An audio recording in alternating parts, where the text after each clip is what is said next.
Yusuf Mansur pernah mengatakan jika dia terbukti kemudian harus mengganti uang dari para korban ini, maka dia akan mengganti. Tapi kenyataannya lagi-lagi Yusuf Mansur ingkar janji. Itulah yang kemudian kami sayangkan, teman-teman. Di satu sisi Yusuf Mansur sering mengeluarkan statement bahwa kita harus berbagi, kita harus sedekah dan segala macam. Bahkan dia menyarankan orang-orang untuk berani saja menolkan asetnya, menolkan rekeningnya, tapi dia saja tidak berani melakukan itu.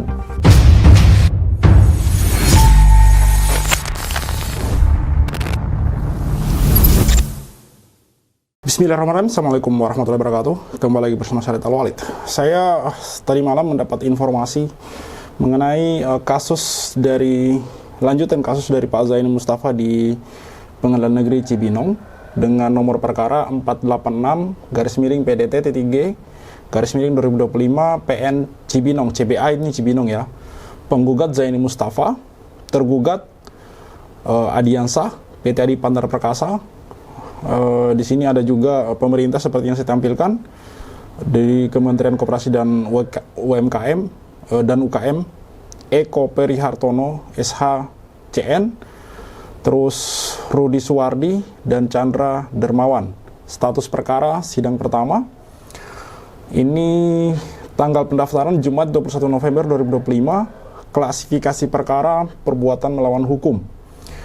Tanggal surat Selasa 18 November 2025. Di sini sudah tertulis penggugat Zaini Mustafa SH. Yang tergugat seperti yang tercantum termasuk di sini PT Adi Pantara Perkasa, Adiansah, terus Yudi Suwardi, Chandra Dermawan. Yang mana ini kasus seperti wawancara sebelumnya bagi teman-teman yang mengikuti konten-konten kami, di mana di sini Pak Zaini Mustafa mempermasalahkan status atau tanda tangan ya orang yang menandatangani surat kuasa, yang mana dua orang yang menandatangani surat kuasa tersebut itu orang yang tidak punya kewenangan untuk menandatangani surat kuasa tersebut untuk sidang atau kasus dari investasi batubara ini, teman-teman. Yang mana di sini juga turut tergugat Jam'an Nur Khotib Mansur alias Yusuf Mansur alias Haji Yusuf Mansur alias Ustadz Yusuf Mansur alias UYM. Terus Koperasi Jasa Keuangan Syariah Baitul Wal Watamil Darussalam Madani alias BMT Darussalam Madani. Dan juga Yayasan Program Pembibitan Penghafal Al-Quran Pondok Pesantren Tahfiz Darul Quran. Yang mana di sini dari beberapa wawancara dari kami dengan Pak Zaini Mustafa mengatakan bahwa Pesantren Darul Quran Yusuf Mansur ini masuk dalam turut tergugat di setiap investasi batubara ini. Salah satu alasannya itu karena mereka menerima manfaat dari investasi batubara ini kurang lebih sekitar 14% dari investasi tersebut. Tentu ini nominal yang tidak sedikit, teman-teman, karena bicara 14% dari miliaran rupiah itu angka yang fantastis. Sekali lagi saya katakan bahwa kasus ini akan terus merembet. Kasus ini mungkin akan terus memiliki cabang-cabang kasus baru. Karena sekali lagi, sesuatu hal yang disembunyikan itu justru ketika kemudian itu bangkai, justru akan semakin lama, akan tercium semakin pekat, teman-teman. Sejauh dan sedalam apapun bangkai itu disembunyikan, suatu saat akan tercium. Dan sekali lagi, terciumnya akan semakin pekat.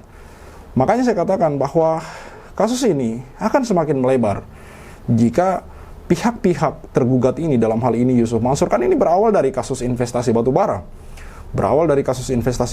Yang mana di sana pihak tergugatnya adalah Adiansah, terus PT Adi Pantara Perkasa, BMT Darussalam, juga Yusuf Mansur.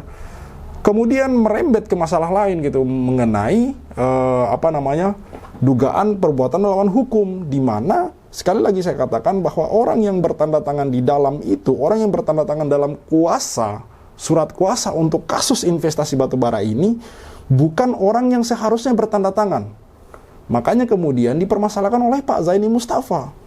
Dan ini kritikan juga terhadap pihak pengadilan yang tidak betul-betul mengkoreksi data-data yang masuk ke mereka gitu. Sampai kemudian surat ini bisa lolos gitu, kok tidak ada cross-check dan segala macam. Saya tidak begitu paham, tapi menggunakan akal berpikir dan logika saja, ini sudah tidak masuk akal, teman-teman. Belum lagi kalau kita bicara mengenai kasus investasi batubara yang mana penggugatnya adalah Ibu Ili Siti Rohmah, di mana Ibu Eli Siti Rohmah ini menggugat Yusuf Mansur dan kawan-kawan di Pengadilan Negeri Bogor, menang, Pengadilan Tinggi Bandung menang, tetapi begitu masuk ke kasasi, ini pihak pengadilan tidak masuk ke pokok perkara, malah mengatakan bahwa Pengadilan Negeri Bogor dan Pengadilan Negeri Bogor tidak punya wewenang untuk kemudian mengurusi kasus investasi batubara ini. Yang berhak untuk mengurusi kasus ini adalah Pengadilan Agama, yang mana ini juga melenceng dari perjanjian hukum yang sudah disepakati oleh pihak tergugat maupun penggugat, yang mana pihak tergugat dan penggugat ini sudah sepakat jauh-jauh hari ketika investasi batubara ini kemudian dirilis dan kemudian berjalan. Mereka bersepakat ketika suatu saat bermasalah, maka Pengadilan Negeri Bogorlah yang kemudian bisa dan berwenang untuk mengurusi kasus dari Ibu Eli Siti Rohmah. Ibu Eli Siti Rohmah saja, sepanjang kasus ini saya mendapatkan informasi ini dari Pak Zaidi Mustafa, beliau mengatakan bahwa mereka sudah betul untuk kemudian mengajukan kasus ini di Pengadilan Negeri Bogor karena ini sesuai dengan kesepakatan mereka bahwa ketika terjadi suatu masalah, Ibu Eli merasa keberatan sebagai investor dari investasi batubara ini, maka mereka berhak mengajukan kasus ini di Pengadilan Negeri Bogor. Tapi di kemudian hari malah pihak Yusuf Mansur ini mengatakan, atau kemudian di tingkat kasasi malah mengatakan bahwa Pengadilan Agamalah yang pantas untuk kemudian menyelenggarakan kasus ini. Inilah keanehan yang terjadi pada investasi batubara ini. Kembali lagi kepada Yusuf Mansur, bahwa seandainya Yusuf Mansur ini mau berbesar hati kemudian, seharusnya kasus ini tidak sampai sejauh dan separah ini. Seharusnya kasus ini tidak melenceng sampai sejauh ini. Seharusnya korban-korban sudah kemudian selesai duduk tenang mendapatkan haknya dan urusan ini selesai.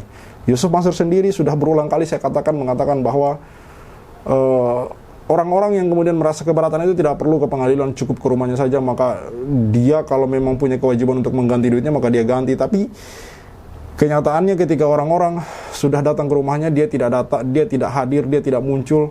Bahkan ketika orang-orang ini sudah menang di pengadilan, Yusuf Mansur bukannya kemudian segera menyelesaikan tanggung jawabnya, tetapi malah masih memperpanjang kasus ini. Misalnya saja kasus investasi batubara yang penggugatnya adalah Pak Zaidi Mustafa, itu beliau menang di Pengadilan Negeri Jakarta Selatan dengan pihak tergugat berkewajiban membayar 1,2 miliar sekian. Tapi oleh pihak Yusuf Mansur dan pihak tergugat lainnya ini malah mengajukan keberatan, banding dan yang lain sebagainya. Ya, memang itu hak mereka. Tapi kan ini kita merujuk lagi ke pernyataan Yusuf Mansur yang hendak mengganti uang tersebut gitu. Kan putusan Pengadilan Negeri Jakarta Selatan yang memutuskan Pak Zaidi Mustafa tergugat pemenang ini kan sudah membuktikan bahwa pihak Yusuf Mansur dan kawan-kawan ini memang terbukti wan prestasi. Putusan dari Pengadilan Negeri Bogor yang mengatakan bahwa Ibu Eli Siti Rohmah ini menang itu sudah membuktikan bahwa pihak tergugat ini wan prestasi, yaitu Yusuf Mansur, Adiansa, BMT Darussalam dan yang lain-lain. Terlepas dari semua masalah hukum yang ada, intinya bahwa Yusuf Mansur pernah mengatakan jika dia terbukti kemudian harus mengganti uang dari para korban ini, maka dia akan mengganti. Tapi kenyataannya lagi-lagi Yusuf Mansur ingkar janji. Itulah yang kemudian kami sayangkan, teman-teman. Di satu sisi Yusuf Mansur sering mengeluarkan statement bahwa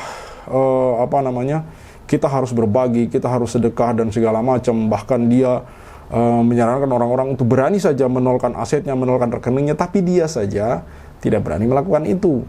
Bahkan ketika kemarin kami membuat video untuk menantang dia untuk bersedekah besar-besaran di Sumatera yang sekarang lagi membutuhkan bantuan, tidak bergeming, dia tidak ada respon apa-apa. Tapi ketika kemudian dia berceramah menyarankan orang lain, menghimbau orang lain untuk bersedekah, luar biasa effortnya gitu. Dia benar-benar hampir bisa dikatakan dalam tanda kutip setengah memaksa gitu. Teman-teman tentu tahu kayak video-video viral yang mana dia seolah-olah memalak seorang pejabat gitu. Kemudian yang lain yang dia bawa ke atas panggung dan kemudian menanyakan isi dompet, rekening, dan kendaraan yang dibawa.